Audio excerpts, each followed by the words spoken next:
Si la flojera, el desánimo, la debilidad o la venganza están presentes en tu vida o en la de alguien cercano y amado para ti, quédate porque este video será de gran valor. Hola, soy Daniel, te saludo desde la ciudad de Barranquilla, Colombia y quiero darte la bienvenida al canal de Influyente. Cuéntanos desde dónde nos ves y si es tu primer contacto con nuestro contenido. En Influyente nos esmeramos para guiarte hacia una relación creciente con Jesús en medio de espacios seguros, relevantes y edificantes, de los cuales puedes ser parte en Maracaibo, Venezuela, o a través de nuestras plataformas digitales. En redes sociales nos encuentras como @influyentev. Ahora, si te identificaste con alguna de las sensaciones que nombré al inicio, definitivamente es hora de hacer un cambio, una nueva configuración. Y para ello quiero invitarte a que disfrutes en breve de la segunda entrega de la serie de conferencias Reseteo, que comparte el pastor Raúl Parra. Mantente atento, abre tu corazón y comparte este video con alguien más.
Hoy estamos dándole continuidad a una serie de conferencias que lleva como título Reseteo.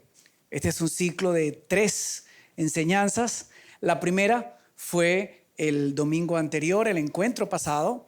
La segunda entrega de esta serie, la del día de hoy, lleva como título Flojera, Desánimo, Debilidad y Venganza. Sé de un hombre muy perezoso que fue a consulta con un médico porque él mismo ya no toleraba su flojera. Y bueno, el médico lo recibió, le preguntó qué era lo que le pasaba, que le explicara su situación, y el hombre le dijo: doctor, lo que pasa es que todo me da flojera. Entonces el médico decide revisarlo, lo va a auscultar y le dice: respira fuerte y di 3 veces 10. Ok, doctor, 30. ¿Conocen ustedes personas perezosas como estas que estoy describiendo? Gente que vive para descansar. Gente que cuando esporádicamente le dan ganas de trabajar, ellos se alarman y entonces se sientan y esperan que les pasen esos deseos. Nos puede causar risa escuchar anécdotas y chistes acerca de gente perezosa, pero ¿es gracioso en un matrimonio una mujer que es haragana? ¿Es divertido en un matrimonio Un hombre que es holgazán y vago y de paso chulo es productivo para una empresa, para una oficina pública. Empleados que vayan solamente a marcar tarjeta, que sean reposeros, que vayan a pintarse las uñas y le dejen la mayor parte del trabajo a los que sí son responsables. ¿Es esto justo y productivo? Y pudiéramos seguir enumerando situaciones similares. Pero hoy quiero que juntos exploremos y descubramos tesoros que de la boca del apóstol Pablo surgieron y que sirven como guías para que tú y yo hagamos un reseteo de nuestra mentalidad típica, reseteo de nuestras relaciones, de manera tal que estas últimas, en lugar de convertirse en una fuente de conflicto permanente, se conviertan en una fuente de bienestar. Siempre va a haber tensiones en las relaciones, porque son bi o multidireccionales, pero que al menos partiendo de ti y de mí, podamos nosotros trabajar la cuota parte que nos corresponde. Para ello necesitamos este proceso de reseteo al cual Pablo instó a la iglesia que estaba ubicada en Tesalónica. En la primera entrega vimos las primeras 4 guías de reinicio que el doctor Pablo nos indicó. En el pasaje de Primera de Tesalonicenses 5, versos 11 al 22, que es todo el texto de oro que estamos empleando a lo largo de la serie, vamos a descubrir en Primera de Tesalonicenses 5, verso 14, la primera guía de reseteo que Pablo tiene para nosotros. Él dice: hermanos, os rogamos que amonesten a los perezosos. La palabra amonestar es distinta a la palabra reprender. Reprender es más sinónimo de descargar. Es lo que muchos padres hacen en el seno del hogar. Disparan. Disparan desde sus insatisfacciones profundas, desde sus problemas no resueltos, desde sus frustraciones no gestionadas sabiamente. Descargan y crean una especie de atmósfera llena de ira, de gritos, de obstinación, de amargura. Y esto es muy distinto a amonestar, que es lo que Pablo está instruyendo. Porque amonestar se realiza con base en la enseñanza. Es una advertencia que ciertamente se realiza, pero el fundamento no es la ira, no es el enojo acumulado. No, en la amonestación hay una instrucción que se otorga al otro basado en valores, en el ejemplo, en la perseverancia, incluso en la fe de que el otro tenga un oído y un corazón presto y no solo oiga, sino que pueda escuchar y que pueda haber cambios significativos en el interlocutor. De allí que la fe y la paciencia tienen mucho protagonismo en el acto mismo de la amonestación. No es el hastío de la reprensión y de la descarga. En ese hastío me importa un bledo lo que el otro piense, lo que el otro sienta. Yo, con tal de vaciar el volcán que tengo por dentro, tengo. Muy distinto a amonestar. En la amonestación hay un espíritu constructivo, hay un deseo de que el otro crezca y, por supuesto, una necesidad de que la relación sea más fluida y más sana. ¿A quién dice Pablo que amonestemos? A los perezosos. Y la palabra perezosos viene del griego atactos, que ciertamente y protagónicamente incluye a los holgazanes, a los ociosos. Curiosamente también se refiere a los indisciplinados y a los que andan desordenadamente. Es decir, a los creyentes que andan como llanero solitario, que viven sus vidas cristianas sin estar conectados a una iglesia local específica. Viven más bien saltando de iglesia en iglesia. Aquellos que se congregan. Hay unos indisciplinados y que andan desordenadamente, que se aparecen cuales aves fénix en las iglesias. Ustedes saben el mito del ave fénix, ¿verdad? Que se aparece cada 500 años. Bueno, hay creyentes que también, no digo 500, pero sí cada 500 días se aparece. Y son bienvenidos cada vez que lo hacen. Pero para quienes somos ya discípulos, hay una distinción. Hoy es el día de las diferenciaciones ilustrativas, educativas, no discriminatorias, aclaro. Hay una diferencia entre creyente y discípulo. Si yo les pregunto a ustedes, ¿quiénes aquí son creyentes? Les aseguro que la inmensa mayoría va a levantar la mano. Pero si yo les pregunto, ¿quiénes de aquí son discípulos de Cristo? Sustancialmente las manos, el porcentaje disminuiría si se es honesto y consciente. Ahora, el kit de esto es que un verdadero creyente es también un discípulo. Y el discípulo es disciplinado.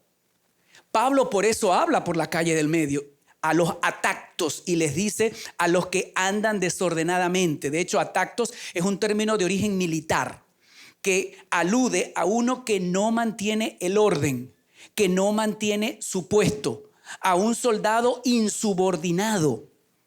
Ese es el contexto de la palabra atactos que Pablo emplea. Y la usa acá para describir a ciertos miembros ociosos que habían en la iglesia de Tesalónica.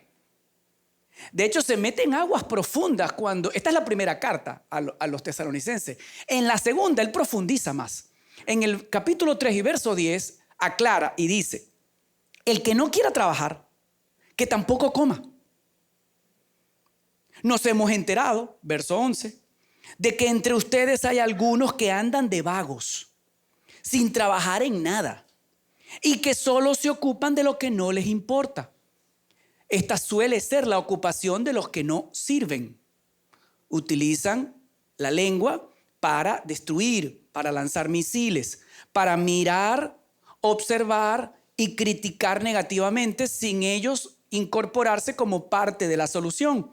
Es muy sencillo mirar los toros desde la barrera y solamente criticar, sin formar parte del fragor, del servicio, de las soluciones, de las vías y los cursos de acción para que los asuntos puedan arreglarse. El apóstol Pablo los previene y dice a tales personas: les ordenamos y exhortamos en el Señor Jesucristo que tranquilamente se pongan a trabajar.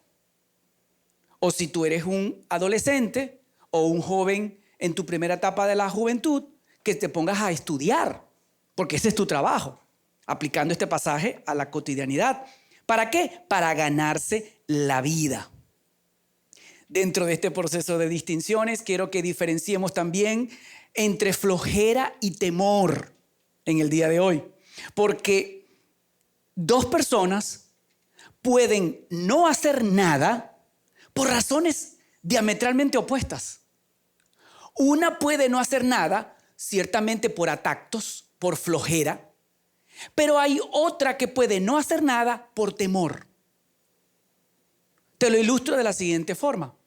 Años atrás, en una iglesia cristiana, trabajé con una joven brillante, dotada de capacidades, de dones, de talentos, de empuje. Pero ella tenía una particularidad. La inmensa mayoría de las veces en la que se le retaba a asumir roles de servicio, de liderazgo, cónsonos estos roles con su equipamiento de dones y de talentos, ella solía decir que no.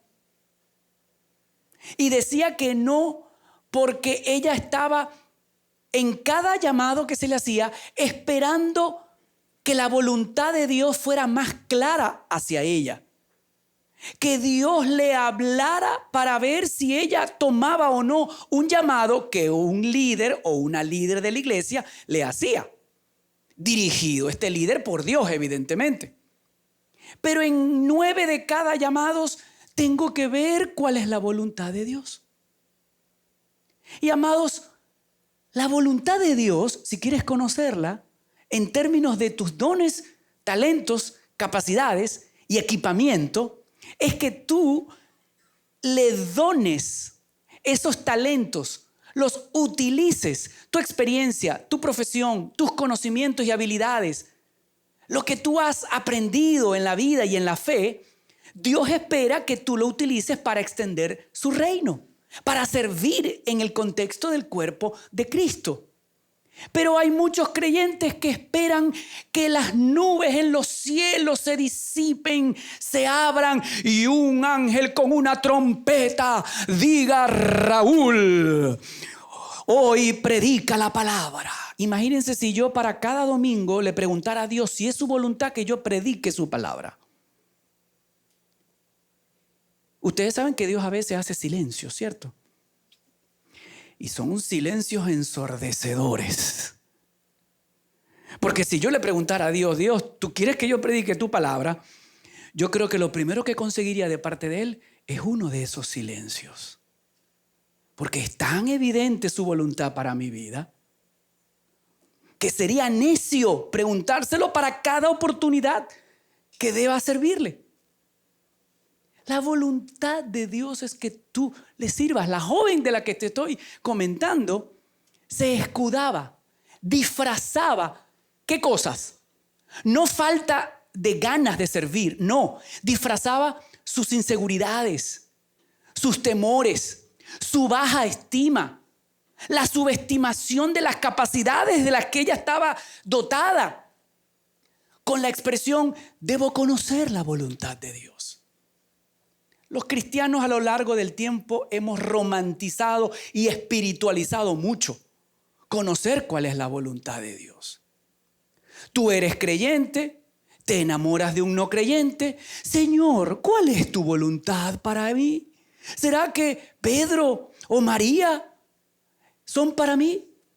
Si tú eres creyente y de quien te estás enamorando no lo es, ya tú conoces cuál es la voluntad de Dios sin que Él te diga es o no es Pedro o María. Hay personas, amados, que no asumen riesgos de emprendimientos empresariales porque temen al fracaso. De repente son personas las que tienen la posibilidad de emprender, dedicadas, inteligentes, capaces, pero las paraliza el miedo. Y amados, la clave para ayudar a estas personas medrosas, a estas personas inclinadas al miedo, se halla en la 6ª guía de reseteo paulino que estamos compartiendo en la serie. Y en el verso 14, Pablo nos la revela. Él dice: alienten a los tímidos. La versión Palabra de Dios para Todos dice: animen a los que tengan miedo. La NVI la traduce así: estimulen a los desanimados. Yo te pregunto, ¿has estado atravesando procesos de desánimo? Al más pintado le pasa. Y más allá de que sea eventual, temporal, ¿conoces tú personas que suelen ser de espíritu apocado?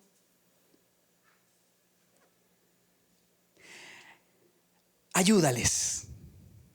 Es el consejo de Pablo. Aliéntales.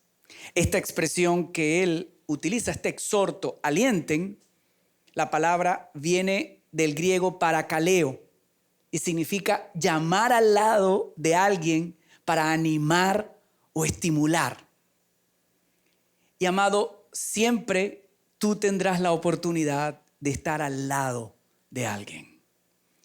Y en el contexto de nuestra iglesia, ahorita que estamos en nuestra temporada de conexión de grupos, en la cual puedes inscribirte al final, rellenando una sencilla planilla, para que te conectes con uno de nuestros grupos pequeños, que es la columna vertebral, son la columna vertebral de Influyente, grupos de nexos, grupos de punto de partida. En el marco de estos grupos se da orgánicamente el poder estar al lado de otro. Matrimonios al lado de otros matrimonios, jóvenes al lado de otros jóvenes, mujeres al lado de otras mujeres, hombres al lado de otros hombres, y practicar este paracaleo. Por cierto, el Espíritu Santo, uno de sus nombres es el Paracleto en griego, que significa consolador, alguien que ha sido llamado para estar al lado. Cuando tú y yo alentamos, estamos siendo recurso, instrumento del Espíritu Santo para alentar, animar y, ojo, cuidado, y si no, estamos siendo hasta instrumentos para cambiarle la vida a alguien. Como ocurrió con un hombre católico que, teniendo un amigo que asistía a una iglesia cristiana, este amigo, preocupado por él, por el compañero que era católico, hizo uso de paracaleo. Se invirtió en él, comenzó a compartirle cápsulas de la fe en Cristo, de la palabra de Dios, y un día lo invitó a una de nuestras series de conferencias. El hombre aceptó, vino, y al final del encuentro se nos acercó a su amigo y a mí. Y nos comentó que él, estas fueron sus palabras, había estado rezando a Dios, preguntándole que dónde estaba lo que él necesitaba. Y testifica que solo desde el momento en que entró a la iglesia, su corazón comenzó a latir más rápido y sintió que Dios le dijo: es aquí.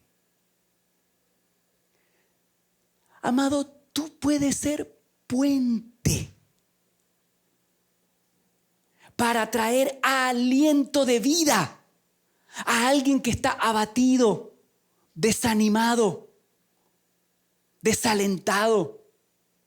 Cuando tú inviertes e invitas, que es nuestra consigna corta y rápida de desafiarte constantemente a invertirte en otra persona.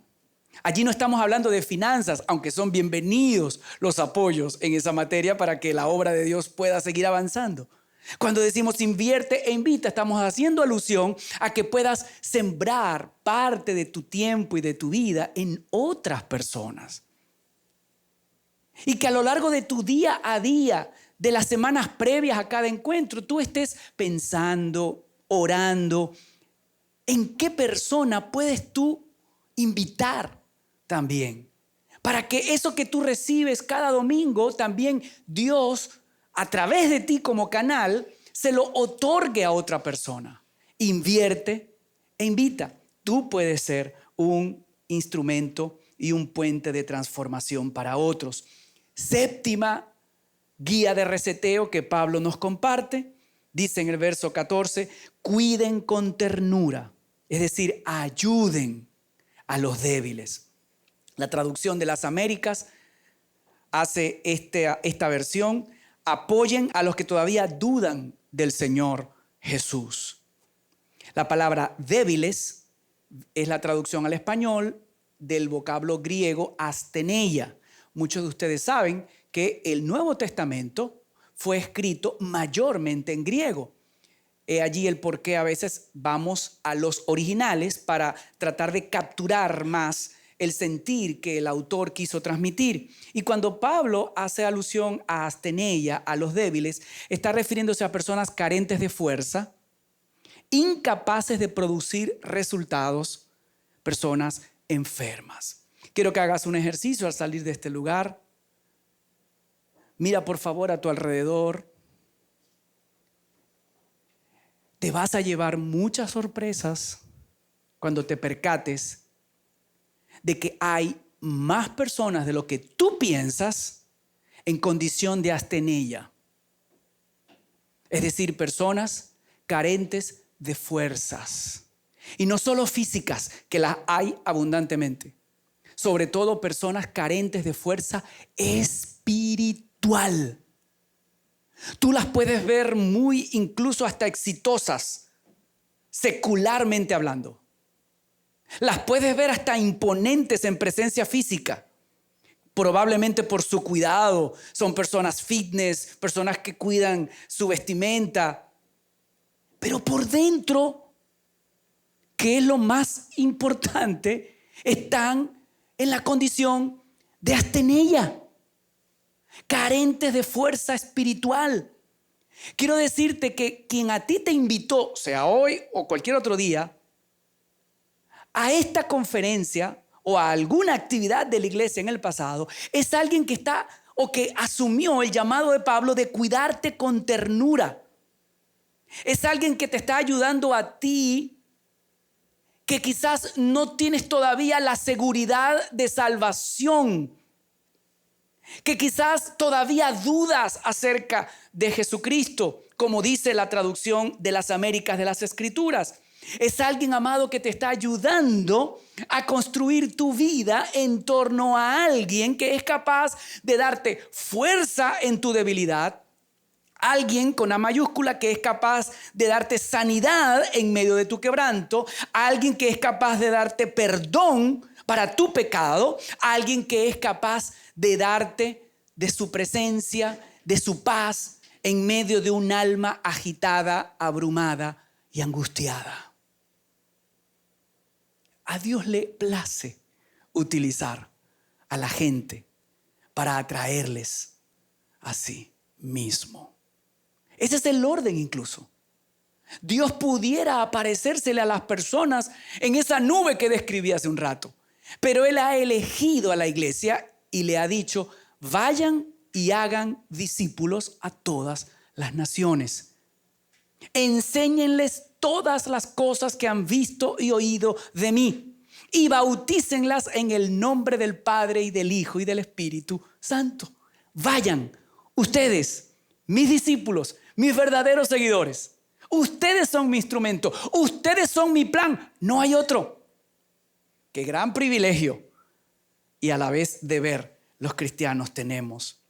Octava guía de reseteo. Pablo dice en Primera de Tesalonicenses 5:14 hacia el final, sean pacientes con algunas personas. ¿Es eso lo que dice Pablo? ¿Es eso? ¿Con quiénes dice que seamos pacientes? Nos dice él, sé paciente con el que te sonríe. Sé paciente con el que te trata bien. Sé paciente con el que te favorece en la cola. Sé paciente con el profesor que te da el empujón para que apruebes la materia. Sé paciente con tu papá o tu mamá. Sé paciente con tu hijo que te trata bien. A veces nosotros clasificamos y segmentamos con quienes ser pacientes. Pablo, sin embargo, es frontal y dice, debemos ser pacientes con todos. Thomas Lindbergh comenta una historia hebrea tradicional, no es antibíblica, es extrabíblica. Son parte del anecdotario y de las historias de la cultura y de la nación hebrea como tal. Y él dice que Abraham, el padre de la fe, el que ustedes conocen de las Escrituras, dice que Abraham una noche estaba afuera de su tienda, me imagino pensando, meditando, cuando de repente ve que viene caminando hacia él un hombre viejo, cansado, un viajero. Y Abraham rápidamente lo aborda, lo saluda e incluso le brinda alojamiento. Era parte de la cultura y de los buenos gestos y obras que ellos practicaban. Y Lindbergh dice que cuando este hombre entra, Abraham fue mucho más gentil que solamente ofrecerle techo. Dice que le lavó los pies y le ofreció comida. La comida se la devoró. Este hombre observó cómo ingirió los alimentos y no dio gracias, no emitió una bendición previa a la comida. Y entonces le llamó la atención y le preguntó a Abraham al viajero: Señor, ¿no adora usted a Dios? A lo que el hombre le dijo: yo solamente adoro al fuego y no tengo reverencia hacia ningún otro Dios. La historia cuenta que Abraham se enfureció y agarró por los hombros al viejo y lo echó afuera, al frío. Y cuando el viejito partió, ustedes saben que a Abraham se le llamó amigo de Dios. Bueno, Dios llamó a su amigo, los amigos conversan, los amigos hablan. Y Dios le preguntó a Abraham: Abraham, ¿dónde está el extranjero que llegó a tu casa? Entonces Abraham le replicó: Señor, ese era un hombre pagano que no te adoraba, y cogí y lo eché afuera, que era lo que se merecía. Entonces Dios cuenta la historia que le dijo a Abraham: Abraham, llevo 80 años sufriendo al viejito, aun cuando me deshonra. Y tú no has podido aguantarlo una noche.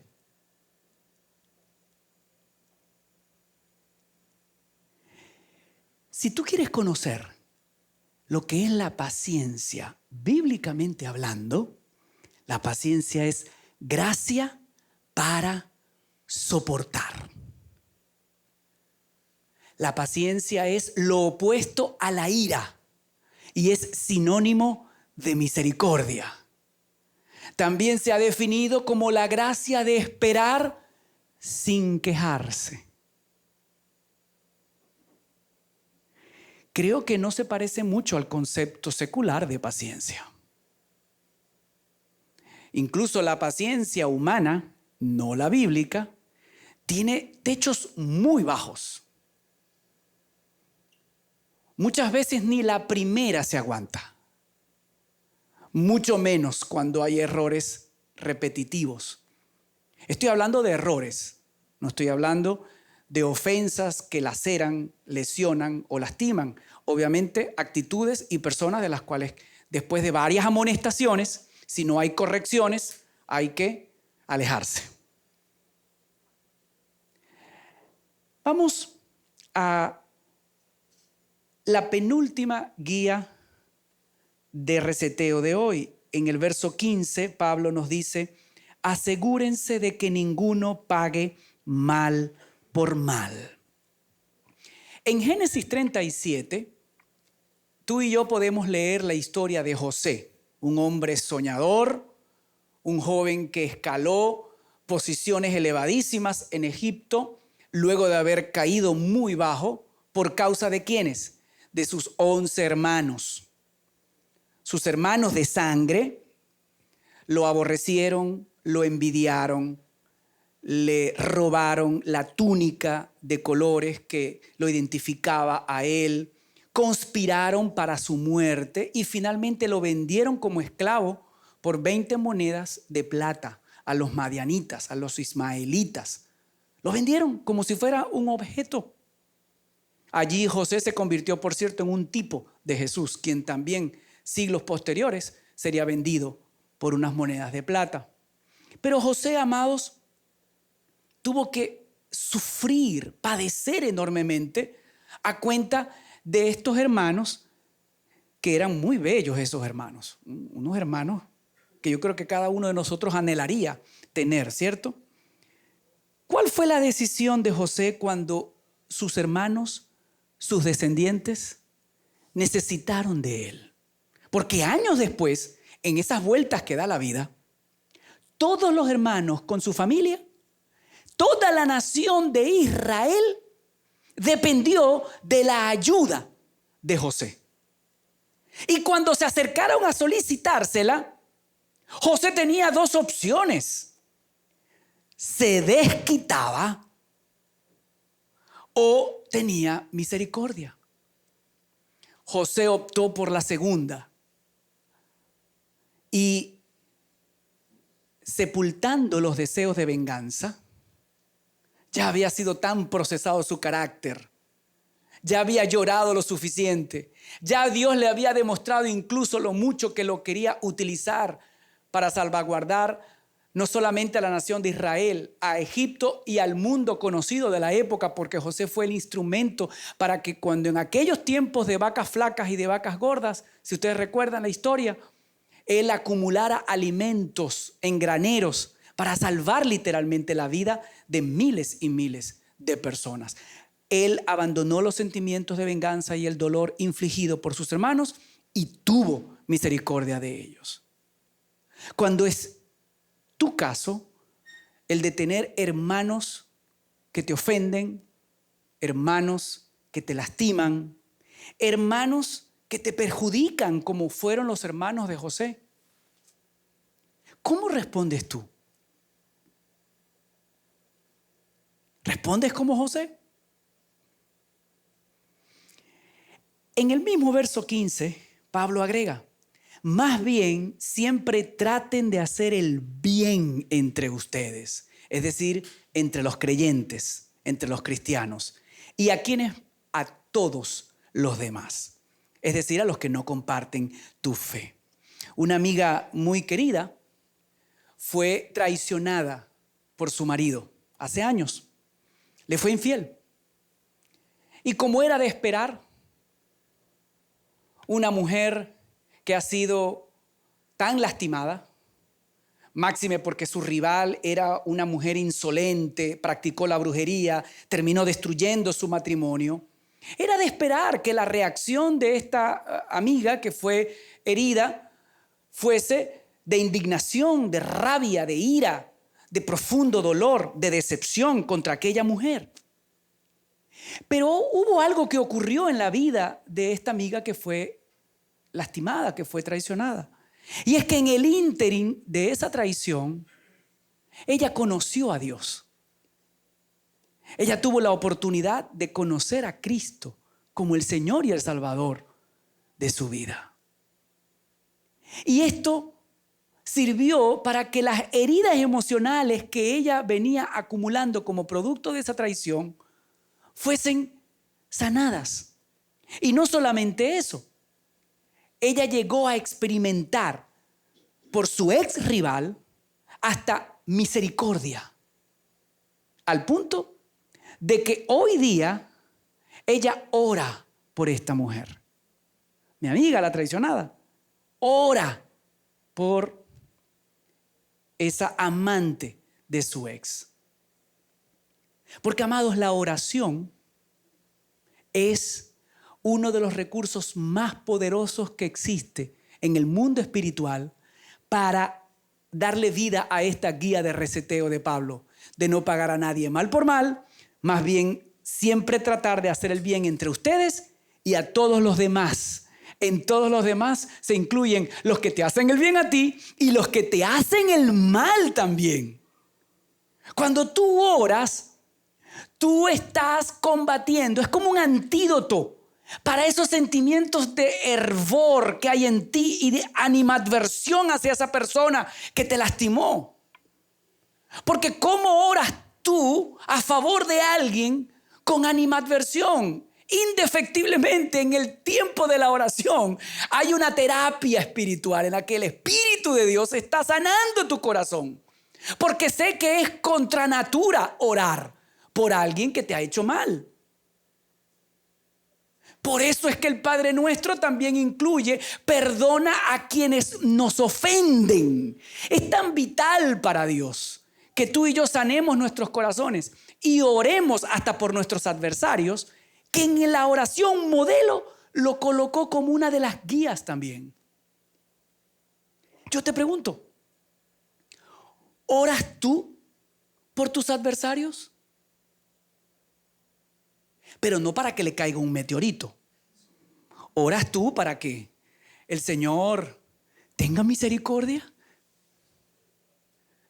En lo personal, cuando a mí me ha tocado, yo hago oraciones flash, oraciones rápidas. Señor, ten misericordia. Y me voy. Ten misericordia. Pero en ese ten misericordia de hoy y ese ten misericordia mañana y Señor, ayúdale pasado mañana, mi corazón ha sido y continúa siendo sanado. Guía de reseteo del apóstol Pablo. Como los noto muy serios conmigo, voy a la última guía de reseteo. Y esta es alegre, es una guía alegre. Tanto que Pablo dice en el verso 16, estén siempre alegres. Qué sencillo, ¿verdad? De hecho, otras versiones dicen, estén siempre contentos. Estén siempre gozosos. Son traducciones distintas que la Escritura tiene. Y pudiéramos decir, wow, este es uno de los versos más cortos de la Biblia, porque es que después del verso que dice Jesús lloró, este es uno de los más breves de la Biblia.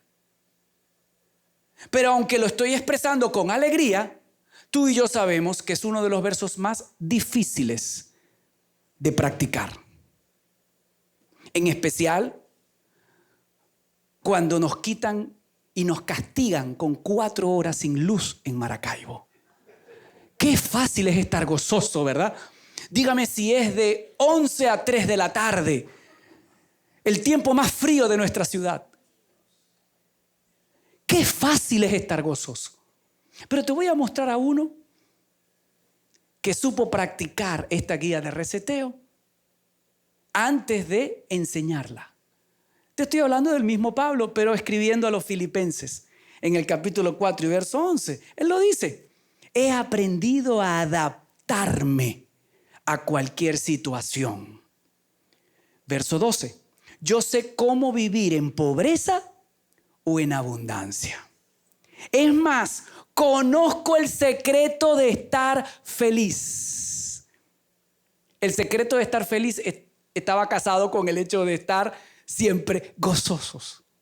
Y tiene su clímax en un verso posterior que vamos a leer en unos instantes.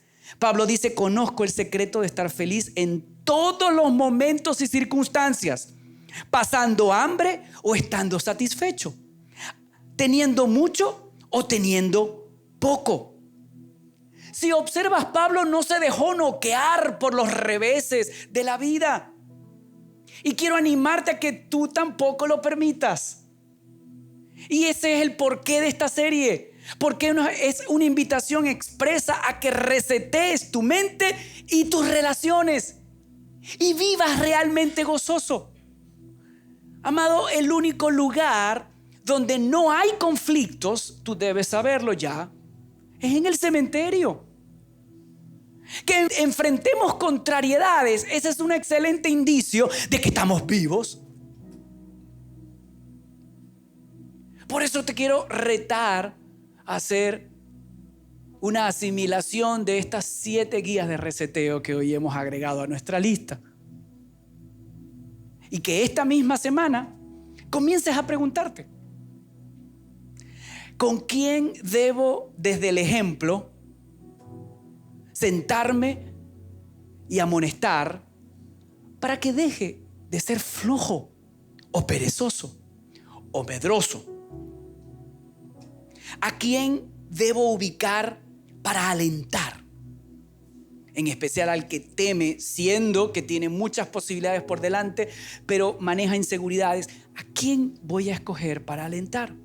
¿A quién que duda de Jesús voy a cuidar con ternura? ¿A qué débil en la fe los hay dentro y fuera de la iglesia? Voy a ayudar. ¿Con quiénes voy a tener paciencia? Esta respuesta, más que un nombre o apellido específico, creo que debería tener ya una generalidad con base en la guía de reseteo paulina. Es con todos.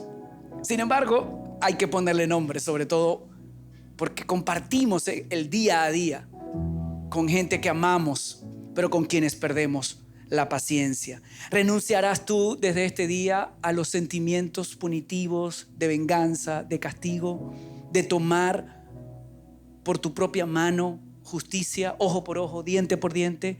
¿Renunciarás a eso? Y en su lugar más bien elegirás a alguien a quien hacerle el bien, sea que tenga tus mismos valores y principios de fe o personas que no los posean. Porque Pablo dice que hagamos el bien entre nosotros y también con todos los demás. ¿Decidirás estar siempre gozoso con base en esta guía de reseteo última que nos compartió Pablo? Amados, el secreto de la felicidad y la nota de triunfo final que Pablo comparte la revela en el verso 13 de este capítulo 4 de Filipenses que recién acabamos de leer. Él dice: todo lo puedo en Cristo que me fortalece. 3 palabras describen tu parte: todo lo puedo. Y 3 describen la parte de Dios: que me fortalece. Lo que potencia, lo que une las dos aceras es la contundente declaración de Pablo: en Cristo. Es decir, unido a Cristo, por medio de Cristo. Te pregunto para que juntos hoy oremos. ¿Estás tú hoy en Cristo? Nota que no te estoy diciendo que si admiras a Cristo. No te estoy diciendo que si tú has escuchado de la historia de Cristo. No te estoy diciendo que si has leído acerca de las anécdotas de Cristo y te parecen maravillosas. Te estoy preguntando es si tú estás unido, amalgamado con Cristo, a tal punto de que Él es quien está sentado en el trono de tu corazón. Porque hay personas que han adoptado a Cristo como Salvador, pero no como el Señor de sus vidas. Cuando Cristo es verdaderamente Rey en mí, Él es Salvador y es Señor. Un Señor es un amo. Yo obedezco a Cristo. De eso se trata la aspiración y la decisión que a diario necesitamos hacer. Morir a nosotros mismos. Morir a nuestra carne para que Cristo viva en nosotros. Para que Él sea su voluntad, su carácter, su esencia, sus enseñanzas, sus valores, los que prevalezcan en mi vida, en mi verbo, en mi accionar.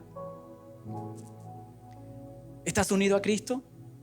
Amados, solo con Él, tú y yo podemos hallar la fórmula de la verdadera plenitud de vida. Y es unido a Cristo como podemos hacer reseteo de nuestra mente y de nuestras relaciones. Te invito a orar. Padre, hoy en tu palabra hemos encontrado guías de reinicio para nuestra mente y para nuestras relaciones. A lo largo de esta serie estamos viéndonos en el espejo de tu palabra para hacer una regeneración de nuestra forma de pensar, de vivir y por tanto de actuar. Porque todo comienza en la mente. Tú nos pides, de hecho, que nos renovemos en el espíritu de nuestra mente. Que sea lo que tú nos enseñas, aquello no solo que nos confronte. Lo maravilloso de vernos en ese espejo es que también en tu palabra encontramos las herramientas que necesitamos para ese proceso de transformación continua al cual tú nos llamas, Dios, y con el cual tú nos auxilias 24/7. Lo maravilloso de todo esto es que no se trata de fuerza de voluntad, no se trata solo de decidir, aunque es importante el aspecto volitivo. Aquí hay un asunto de ayuda sobrenatural en donde tú eres capaz de transformar nuestra mente, nuestros pensamientos, de dejar atrás lo que tiene que quedar atrás y de proyectarnos a lo nuevo, al reinicio que tú quieres hacer de nuestra vida cuando conocemos verdaderamente a Cristo y lo convertimos en el Salvador y Señor de nuestras vidas, de nuestros matrimonios, de nuestras empresas, de nuestros emprendimientos, de nuestros vínculos vitales. ¿Cuánto necesitamos, Dios, cambiar? ¿Cuánto necesitamos rendirnos? Entender que no todas las cosas y no todas las personas van a responder o a reaccionar como yo quiero.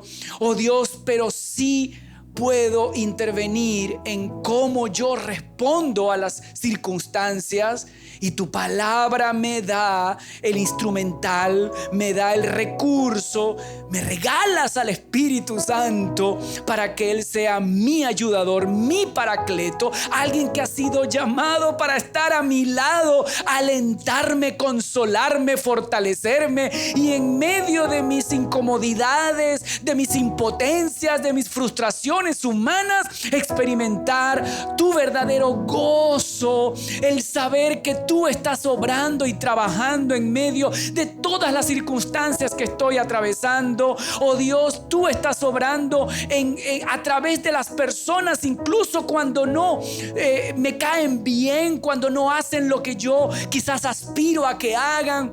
Oh Dios, estás moldeando mi carácter, estás trabajando en mi interior y forjando un hombre y una mujer más y más como Jesucristo.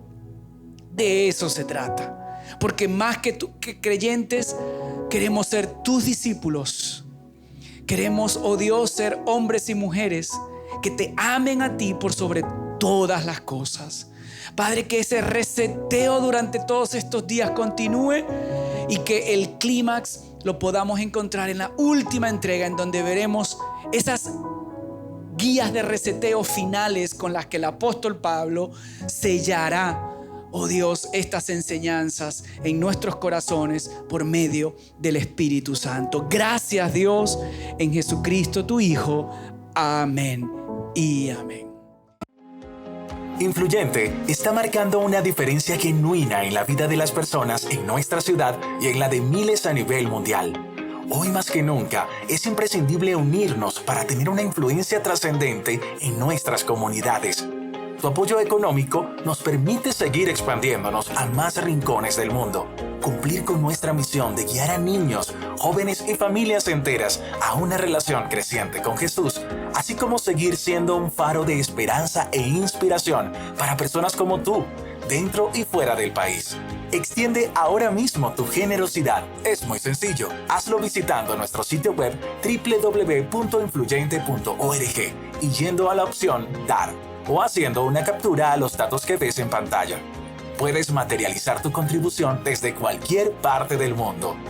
Gracias por tu desprendimiento y por creer que juntos podemos trabajar para la transformación de vidas y la creación de sociedades donde prevalezcan la fe, la verdad y la gracia de Dios. Sé influyente y acompáñanos en la misión más importante del mundo.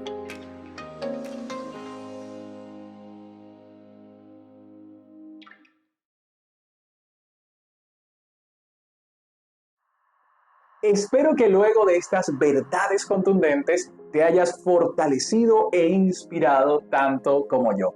Gracias, Pastor Raúl, por siempre recordarnos que Dios es la fuente inagotable de poder. Tú también puedes impactar positivamente en la vida de más familias, matrimonios, jóvenes y niños, siendo parte de todo lo bueno que Dios hace a través de Influyente. Sé parte compartiendo este contenido, aportando tu tiempo y talentos y también apoyando económicamente desde donde te encuentres. En pantalla puedes ver los datos que necesitas. Gracias por tu generosidad. Si te ha gustado este contenido, regálanos un like, suscríbete y comparte. Sigamos en contacto en redes a través de @influyente.